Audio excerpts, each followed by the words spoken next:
السلام علیکم معزز سامعین کرام، امید کرتا ہوں آپ سب بالکل خیریت سے ہوں گے۔ دوستو، کیا آپ لوگوں میں سے کوئی یہ شخص جانتا ہے کہ فجر کی نماز سب سے پہلے کس نے ادا کی؟ اگر نہیں جانتے تو ویڈیو دیکھیں، ہم آپ کو بتاتے چلتے ہیں۔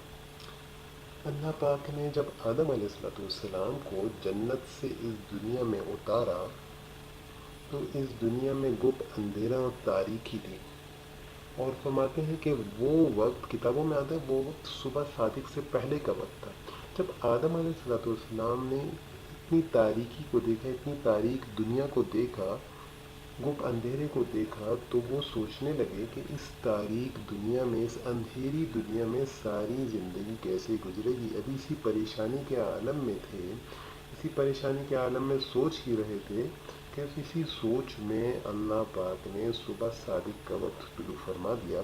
ابا جان نے جب روشنی کو دیکھا، صبح صادق کو دیکھا، روشنی دیکھی تو بہت خوش ہوئے، اور شکرانے کے طور پر انہوں نے 2 رکعت نماز ادا فرمائی تھی۔ ایک رکعت تو کہتے ہیں کہ رات کے اندھیرے کے جانے کی خوشی میں، اور دوسرا فرماتے ہیں کہ صبح صادق یعنی روشنی کی خوشی میں انہوں نے 2 رکعت نماز ادا فرمائی۔ اللہ پاک کو ابا جان کی یہ بات اتنی پسند آئی کہ اللہ پاک نے اس امت کے لیے فجر کی نماز کو فرض فرما دیا، اور بطور تحفتاً اللہ پاک نے فجر کی نماز عطا فرمائی اس امت کو۔ تو اللہ پاک ہمیں بھی فجر کی نماز کی ادائیگی کی توفیق نصیب فرمائے۔ امید کرتا ہوں آپ کو آج کی چھوٹی سی انفارمیشن، چھوٹی سی ویڈیو پسند آئے گی۔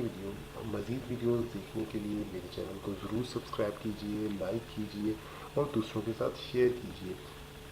دیکھنے کا بہت بہت شکریہ۔ اللہ حافظ۔